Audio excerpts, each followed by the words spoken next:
Good morning and welcome back to the Money Advantage podcast. I'm Rachel Marshall, one of your co-hosts, along with Bruce Wehner today. And we have a guest with us today named Shaahin. And Shaahin is a very interesting person that you are going to be able to understand his story and what he offers through this show today. But Shaahin, thank you for joining us on the Money Advantage today. So honored to be on. This is going to be fun. Awesome. Well, let me just give a little bit of an introduction and then I will let you tell the rest of your backstory. But Shaahin has built a $1 billion business, and he did that by the time that he was 18. Now he's an award-winning business mogul, author, filmmaker, and inventor of herbal ecstasy, the nootropic. I don't even know how to say that word. Is that correct? Yeah, totally. The nootropic that sparked the 100% legal smart drug movement. He's been called the Willy Wonka of Generation X, and now he is the world's leading Amazon industry expert. Fascinating backstory. So if you are looking to accelerate your business, you can learn how Shaahin used a mix of proprietary software, promotions, copywriting, ads, and social proof to accelerate his own success. And we are huge fans of learning from those who have been successful. And that's what we're going to exactly do today. So again, Shaahin, thank you so much. And thank you for joining us on the show. Fun times. I'm excited. So Shaahin, Rachel has some really good introductory comments all the time, and she's awesome. But I have some things that I always like to ask from I'm a lot older than she is, so I have a lot more experience. So one of my good buddies is Nader Javaharian, who is also from Iran, and he came over about the same time you did, maybe a little earlier, in the earlier 70s. And he's one of the most tremendous entrepreneurs I know also. Was there anything, growing up or your family that actually, or is this just a coincidence that the two people from Iran that I've run into are tremendous entrepreneurs? Third world, Bruce. It brings grit and resilience. When you are not expectant of everything being handed to you, and in fact, you have to fight for everything that you've got, it creates a certain kind of stick-to-itiveness. It creates a certain type of resilience in the human nature. We came here as immigrants from Iran, as many did during the fall of the Shah in the late 1970s. And when we came here, I didn't speak English. I was thrown into a public school system that left a lot to be desired here in Los Angeles. And we were solidly poor. My family was well-to-do in Iran. We were upper middle class family there. My mother worked for, I believe, Lockheed, and my dad worked for Coopers and Lybrand, a big accounting firm. They were solid, people in society there. But when we came here to the United States, we were third-class citizens. And I very quickly learned that I had to be able to hold my own. I had to be able to get what I wanted for myself. And I learned that as an adolescent.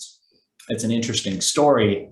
When I was in school, I would get the, beat out of me. I know Rachel's happy because I didn't curse. I'm not going to curse on your show. But I would get the what kicked out of me every single day. We were at the total bottom of the totem pole in Los Angeles. And when I came in, I didn't speak English. People picked on me, and I decided, I'm not going to take it anymore. So I gathered up all the kids in the school that didn't belong, all the misfits, and there was something wrong with everybody in my little gang. And I said, guys, we're going to do something cool. We're going to start a criminal enterprise. We are going to start an illicit products business. And we were just little kids. I mean, in grade school. Oh, wow. And what we did was we had a little Greek kid who, I'm not going to use the term midget because it's not politically correct, but he was a very tiny guy and he was super cute. And we would have him wear baggy clothes, and we would walk into the liquor store, and a bunch of us would raise a little bit of a ruckus. We would spill a drink or do something funny. And he would be sticking the little bottles of liquor, all the adult magazines, the nudie magazines, all that stuff in his shirt. And we started an illicit products business, glue, cigarettes, you name it. We were selling it all, bubble gum, candy bars, everything. And I very quickly learned that crime was very lucrative. However, the other thing that I learned was that I was really bad at crime. I was really terrible at crime because we would always get caught. We would end up in detention all the time. The principal had his eye out for us. I think back then they weren't allowed to hit you, but I would get my hand smacked all the time by that guy. We would be on his S list, if you know what I mean. And what happens in detention, you meet other kids that are criminals and they become your customers. So it was a terrible cycle for us, but I at least had the wherewithal to realize, dude, you are just bad at crime. Crime should not be the thing that you get into because you are always getting caught. Yeah. Well, that's probably a good lesson in many ways. It's just so interesting that we look at and recognize that dollars follow value, and you've got to provide true value to people. And if you're going to have long-term sustainable wealth, that's much different than having something that is short-lived, that is created by taking advantage of other people. The principle of wealth does not allow you to live a long-term wealth cycle that takes advantage of others. So it's fascinating that you learned that from experience at a very young age. Yeah, totally. I mean, look, I thought we were bringing a goods and service to the world that people needed. So I didn't really think we were taking advantage. Maybe the liquor store that was losing inventory was being taken advantage of. So there you go. That's a good, it was not a sustainable long-term business plan. Absolutely. And I remember in those days reading Think and Grow Rich, I was fascinated by the fact that people had reduced the art of making money to a science. So as a grade school kid, I was reading Tony Robbins and Wayne Dyer, and I was reading Think and Grow Rich by Napoleon Hill and Og Mandino, all these great books. Now, of course, what they meant wasn't hold up a liquor store and sell it from your school locker. But I had a lot of learning to do. So I hit 15 and I realized things aren't getting much better. Still pretty much second-class citizen. My folks managed to buy a house in an up-and-coming area, and real estate, of course, shot up in that area. We were still poor, never bought clothes. My dad worked at a dry cleaner. We had to wait for somebody to leave their clothes for us to get clothes. I would pray that somebody cool would be walking into the dry cleaners and wouldn't pay their bills, so we would get to wear their clothes the next season. Never ate at restaurants, never did any of that stuff. But around me was all this wealth. It was this up-and-coming part of Los Angeles called Pacific Palisades, which was kind of like a Beverly Hills by the beach, beautiful hillside community. And when they bought their house, it was a rough and tumble, hippy-dippy kind of place, but quickly it rose up, and I saw all this wealth around me. I saw the people in their fancy sports cars and their big, beautiful houses. And we were still living in this kind of cruddy old house from the 1800s. And it was one of the last ones from the 1800s standing there. And there wasn't much for me to aspire to other than what was going on around me. So I went to and asked my parents, I said, hey, I want to be rich. How do I get that? And my parents did what every immigrant family does. They said, look at Mr. Rafsi across the street. This man, he's a doctor. The only way you will be successful is to be a doctor. It is the pinnacle of success. He has Mercedes, he has beautiful wife. I remember looking at his wife, going, oh my God, she's not that beautiful. And he has a nice car, a nice house. And I was like, dude, that guy leaves at 5 a.m. in the morning. He has so much school debt. He's been going to school for 14 years. He's fat, he's old. The family doesn't look that great. The car the bank owns, the house the bank owns. I don't want that life. So to my parents' disapproval, I decided to pack up and leave. I cut all ties. I knew that I would have to burn my ships and find my course to success on my own. And I just knew that if I stayed at home, it was not going to be good for me. The alternatives were not great. So I just bailed. And during this time, LA was in a building boom. It was just the tail end of Reaganomics and the late 80s, early 90s. And LA was in a huge building boom, and they were building these apartment complexes with hundreds and hundreds of units. And I quickly learned that if you could figure out what the code was to get into the lockbox, I could sneak in, I could sleep there at night and wake up in the morning, clean up before the brokers got in, and I could be out and I'd be living in a luxury apartment. Maybe there wouldn't be water or power, but I'd throw a sleeping bag down and it would be great. And I did that for a while until I kind of got my bearings. I slept in the back seat of an old Lincoln Continental that I had bought for a few $100, but it never ran. And quickly I realized, okay, I'm going to have to sustain myself. I started hanging out at the community college where I found a mentor. I managed to get somebody to mentor me. I write about it, by the way, in my book, Billion, How I Became King of the Throw Pill Cult, which the audiobook just released on Amazon. The hardcover's out too. Awesome. Yeah. So I write about that, and this guy mentored me. I got into the electronic music scene, the dance scene. I realized that I could actually go into these clubs, and in front of the speakers was very loud. Behind the speakers, very quiet. You can actually sleep behind speakers. I didn't know that. So I would go into the clubs. I decided to immerse myself in the rave culture that was emerging in those days. And quickly, as I was looking around, I realized that there was a swift business going on. But the business was not the promotion of the parties, the people collecting the entry fees. They were always broke, and they were always running away, hoping not to pay the DJs, not to pay for the venue. People at electronic music parties did not drink in those days. So the bar was dismal. They didn't make any money at the bar. So the locations didn't make any money. The only people making money was these dudes hanging out in the back of the club.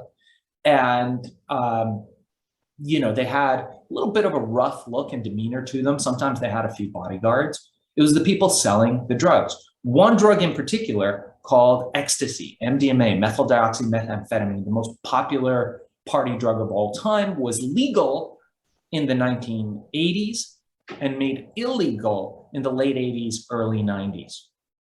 Now, I was at the right place at the right time. I thought to myself, well, that's great. I'll just do what those guys do. Another criminal enterprise. I'll sell ecstasy. This is going to be fantastic. I'll be rich. I'll have the Porsche. I'll have the beautiful girlfriend. I'll have the big house. Life is going to be great for me.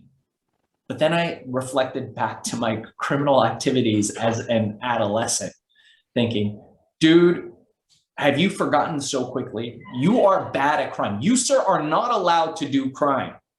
Think another thought. And it was like those two, you ever see those old cartoons where the two little guys show up on the shoulder? Oh, yeah. One is an angel and one is a devil. And I had to brush off the devilish guy and listen to the other guy. And I thought, well, wait a second. What if I could make an analog to ecstasy, but using legal natural herbs? It would be legal. It would be safe. Nobody could tell me that I can't do it. And I could make a killing. I would just sell it here at the clubs. I would get these guys to sell my stuff. So at that time, through the clubs, I managed to get myself a girlfriend. I found a girlfriend whose dad was the superintendent of some very uptight, I think even a religious school district, something like that. And I managed to convince her to let me come in through the back door as he went out in his stuffy suit through the front door to go to work. And in her kitchen, I cooked up all the prototypes. I got herbs and we just cooked it up. I didn't have money to buy the machine that puts the herbs in capsules. So what we did was I mixed it with honey. It's a Chinese thing, and made it look like capsule. We cooked it up in our oven, and we had all the kids who were playing hooky in our neighborhood try it, teenagers. And one day we found a formula that worked spectacularly. People were dancing, jumping all around. And I thought to myself, this is it. This is the time. This is what we got to do. I had all of them, pack them into little baggies. We had a nice little production line going in our kitchen. And I filled my backpack with the baggies with the goo-filled little kind of capsules of things. And I walked into the club. And I walked up to the first and scariest drug dealer I saw. This was a guy who had tattoos on his face. Now, in perspective, in the 1980s, if you had tattoos, it was a totally different thing. Now, if you have tattoos on your face or your neck, they give you a platinum record. They call you Post Malone or Machine Gun Kelly or one of these guys. Back in the 80s, it meant something totally different. And I'm sure Bruce knows in the 70s, something way, way different. You probably would be clinically considered insane if you had that. This guy had tattoos on his neck and his face. He had the 3 little dots, which I think he meant he killed someone in prison or was involved in something crazy. He had his bodyguards moved aside. He had 2 it was almost like rock video girls behind him, rap video girls behind him. And I walked up to him and I said, hey, he said, hey kid, bugger off. I'm out of ecstasy. I'm out of ease. And the language was much more foul than that, but I've been warned, so I'm going to behave on this show. I'm rerunning all the stuff. I'm bleeping myself in my head. So he said, "Hey kid, bug off. I got nothing for you." And I said, "Hey, no, dude, look, I don't want drugs. I don't even do that stuff." He said, "What?" He said, "Are you a cop? What are you, a cop? I'm gonna, effing kill you." And I said, No, not a cop, totally not a cop. I'm a businessman, and I want you to sell this stuff. And he looks at it, and I'm just looking at him, looking at the stuff with disgust. He's now looking at a little baggie filled with goo-filled something or other. He's got no clue what it is. And he asks me, he goes, "What is it?" And I go, "Oh my God, I haven't thought of a name." I just came to me. I was like, "Herbal ecstasy." And in that moment, again, I was in the flow, right place at the right time. Two partygoers walk up to him. I hear him talking to him. They're negotiating. He's throwing his hands up like I've got nothing. And finally, in frustration, he motions one of the bodyguards to come up to me. They let me in, and he grabs my entire bag with all the pills in it, and he grabs the baggie. He hands it to him. He takes the cash. He looks at me. He says, "Come back in 2 hours." And it was one of the longest 2 hours of my life. I remember thinking, my life is flashing before me. It's been a good run. I think my teenagers were fantastic. This is great. And I started praying. I'm not a religious person. I started thinking, God, if you let me out of this, one, I will go home. I will brush my teeth every night. I will do all this. I will be the best person in the world. 2 hours passes. One of the bodyguards motions for me to come. Now, this guy was cold-faced. He had, I think, one emotion and one look, and they both looked the same, like he was going to kill you. And he stares me down for a minute, and I'm looking at him. I'm sweating bullets. I'm thinking of all the excuses I'm going to give him to not kill me. He hands me a little bit of cash, and he says, "Kid, when can you get me more?" And that was it. Went from one guy to 1,000 guys to 10,000 guys to hundreds of thousands of guys. A lot of these guys legitimized their business. They saw themselves as petty drug dealers within clubs, petty ecstasy dealers. I saw them as a hidden, untapped distribution circuit that the rest of the world had ignored. And I got my pills through them. A lot of them opened up legitimate businesses, legitimate stores. They went completely legit. I made tons of millionaires in those days because they had no risk. So I mitigated all the risk from their criminal enterprise, made them legitimate. Their money was bankable. They could do whatever they wanted to do in those days selling my product. And they had no fear of persecution. Now, from there, we went into brick and mortar. We sold at GNC, Warehouse Records, Tower Records. Larry Flint sold it in all the adult sex shops across the country. We sold the product in, I don't know, probably about 30 or 40 countries around the world. I had offices in Paris, in Tokyo, in Berlin, all over the world. Now, remember, 6 months before, I was sleeping in abandoned buildings. I was sleeping in the beach. I was sleeping in the backseat of a car. And now I'm running a company with thousands of distributors, with hundreds of employees. Anybody in those days that could fog up a mirror, I would hire, because I was producing this stuff, guys, for 25 cents. That was my total cost of goods. I was selling it for $20, mostly cash. And then the news broke. I had one of those big phones. It was one of the first cell phones that came out. It was almost like you had to carry a briefcase, and it had this looping wire. It was in a bag, right? It was in a bag, right? Yeah. And a phone. And my phone rang. I fell asleep in one of my cars with my NSX or my Ferrari or my Lamborghini. One of my cars. I had an exotic car collection, boats, planes, all that stuff. And I fell asleep. I didn't sleep much. I slept like about 2 hours. I would sleep on the factory floor. I would sleep on my office floor. I'd fall asleep in the passenger seat. Don't ever drool on a Lamborghini. It's not a good look. And I would wake up, and the phone rang, and I was like, okay, cool, let me get it. And by the way, do you remember it was like $2 a minute or something? It was $3 a minute on those darn things. It was like insane. And it was the worst reception ever. And I remember picking it up, and the news had broke. They needed me in the office right away. I rushed over to my office, and my secretary was pale-faced. And she said, hey, the news just broke. You've done over $1 billion in revenue. Sam Donaldson with Nightline is outside. Montel Williams wants to fly you out to be on a show. Details Magazine, 2 Newsweek covers, LA Times, New York Times, London Observer. We were it. And I remember having a panicked moment thinking to myself, I don't know how much $1 billion is, literally. I don't know the definition of $1 billion. How could we have done that? And I remember thinking to myself, does this mean I have to get an accountant? And that was those days. That was the beginning of the very crazy ride that became Herbal Ecstasy. And again, I write about it in my book, Billion, that just dropped. Hey, Shaahin, I'm gonna reveal something to our listeners and to Rachel that she probably has never heard before. So in my previous career, I was a biology teacher and a coach. And one of my coaching endeavors was a high school football coach.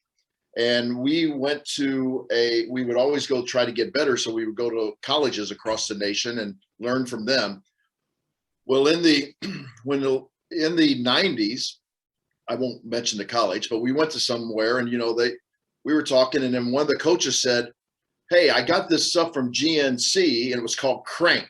I remember this vividly. And I'm wondering if it was kind of like a derivative of what you're talking about. And I actually took it, and I'd never taken any illegal drugs at that time, or I'd never taken anything that I would consider, to make myself feel differently. And I thought this, and the reason they gave it to their football players to actually get them kind of hyped up, and especially during weight workouts. And that's exactly the way I felt. I mean, I just felt like this kind of this out of body, like, I guess the best thing I can relate it to with our listeners is when you take cold medicine and you get this kind of buzzing sensation in your head, and kind of like you don't really feel your body, and you kind of feel like you're floating, and so on and so forth. Is there any relationship to that what you were selling? Well, I have no idea what Crank is, although I would probably advise our viewers and yourself to avoid anything called Crank. This was a long time ago. Just by the merits of its name, I think that's a pretty good life design skill right there. I just put in my journal, don't take Crank. But with that said, there were a lot of knockoffs, and there were a lot of products that came out after us kind of going for that. Here's the most interesting part of that.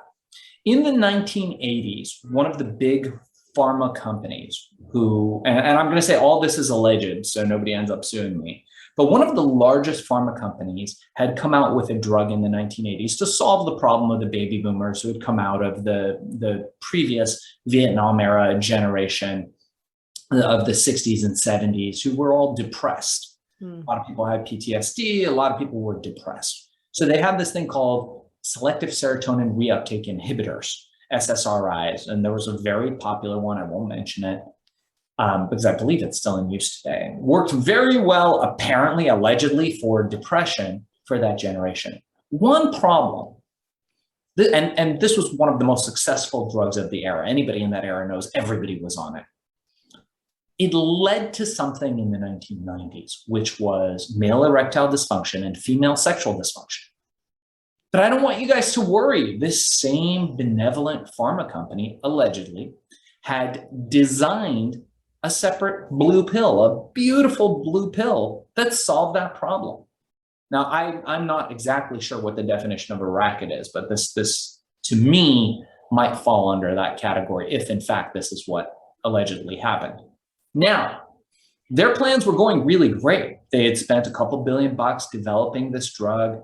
It increased blood flow and circulation and really worked well. That's the thing with these kinds of drugs. It worked well. Forget about the side effects. It worked very well. The problem was you had this teenage, long-haired Iranian kid. That's me, by the way, for anybody listening to this that I'm talking about. That's when I had hair. I'm wearing a pink robe and sitting on this throne behind this big castle. It's a picture taken by David LaChapelle. You guys can check it out on my book or my website.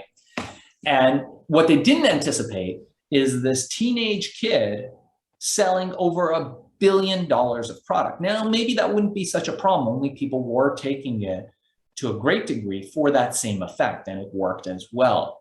Only other problem was that I was not regulated like they were. Drugs have to have double-blind, placebo, clinical trial, all that stuff.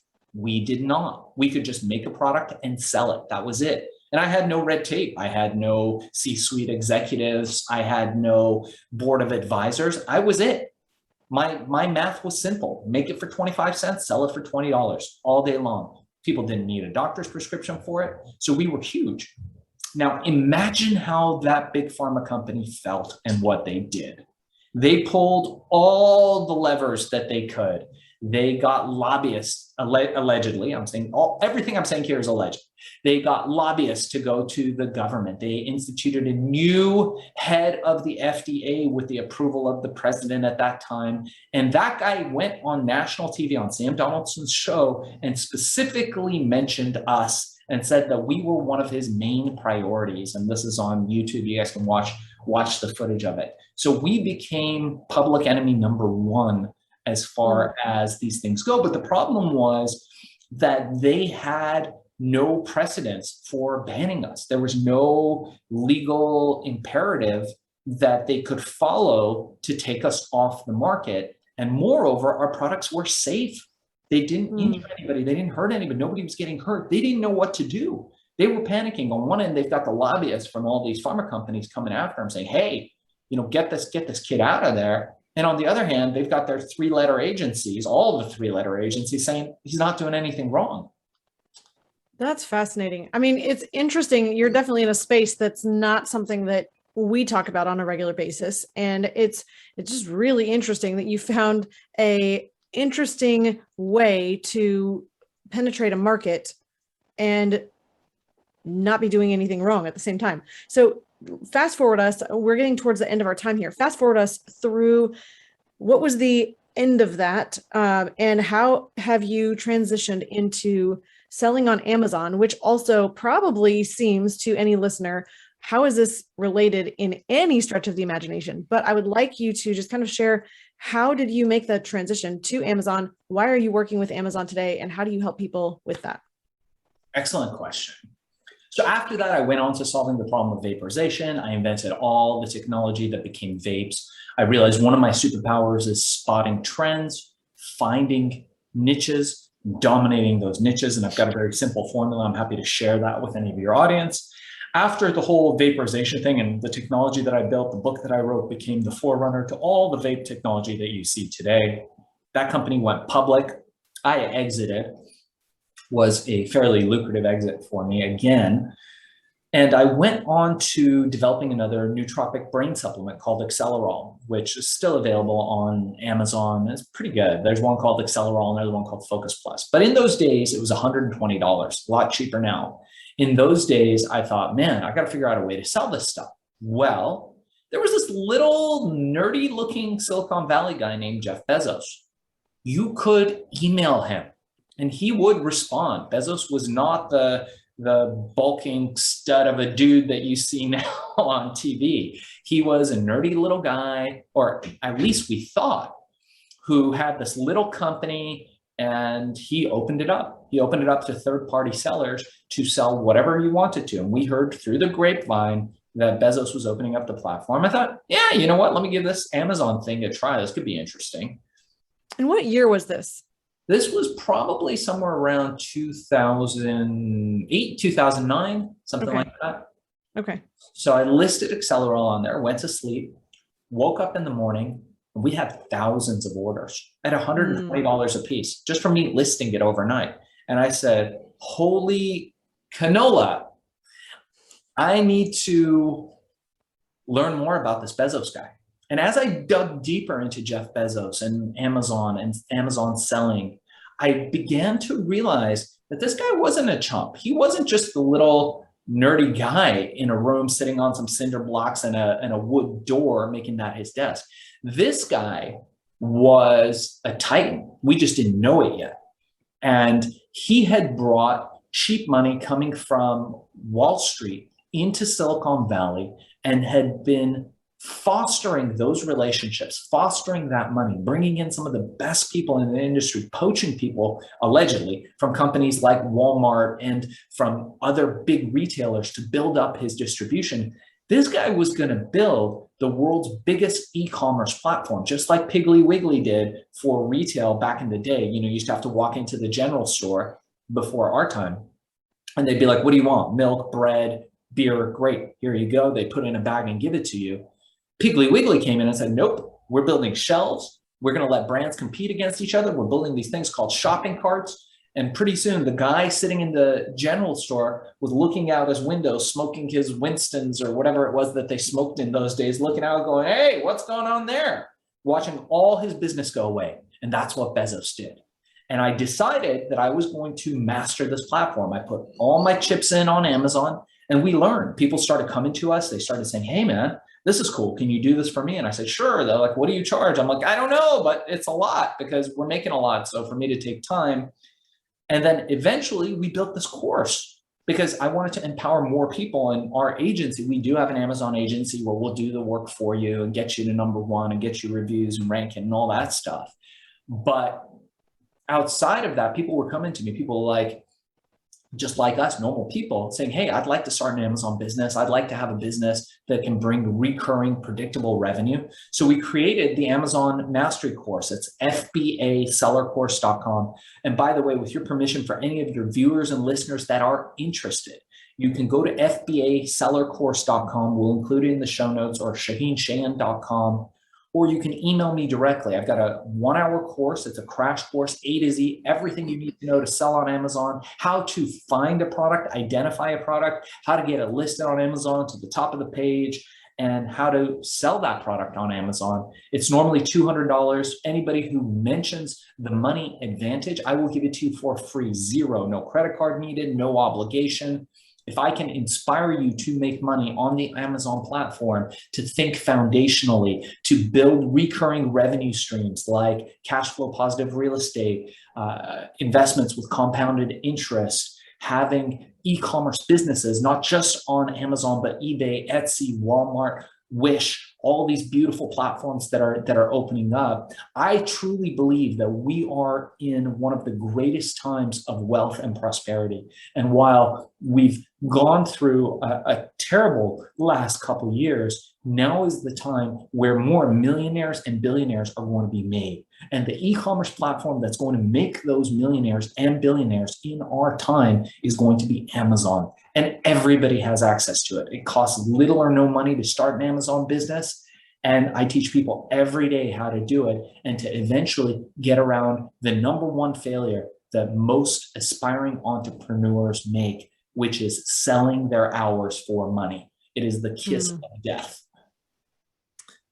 That is definitely very interesting. And I love that you are recognizing and capitalizing on the trends, and also just the healthy perspective that the world's not ending and going down, but that there is so much opportunity and possibility and potential, and that we just need to tap into it and jump into the right stream. I think there's just so much opportunity all around us. And I think that even goes back to the Napoleon Hill and the Think and Grow Rich concept, that I too read that book, and it was fascinating to me that you came across that in your, I think you said your junior high years. But it's just adolescence. Yeah. Which is fascinating, that thinking differently and changing your actions and being able to understand what's going on around you is really what allows you to make different choices. And, that's something, Bruce, that you have on the wall right behind you, think differently. And there's a huge part of thinking differently about your money,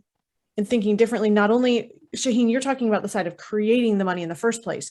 We talk about thinking differently about how you manage that money and how you grow it and how you store it so that you can access and use capital, so you're in a financially solvent and stable position going forward, and making sure you're solving all your financial goals, and not just one at a time or compartmentalizing your wealth, but really thinking about how you achieve all of your goals in the best way possible. So I'll just do two things now. I want to invite you first to go ahead and check out Shaahin's course for getting that $200 off, meaning it's absolutely free to get the course. And I think that you said that was at fbasellercourse.com. Is that correct? That's right. Okay, perfect. And then Shaahin, can you spell your name, Shaahin for somebody who's Sure. wanting to look you up and find you online? Yeah, absolutely. My name is Shaahin Sheyen, spelled SHAAHINCHEYENE.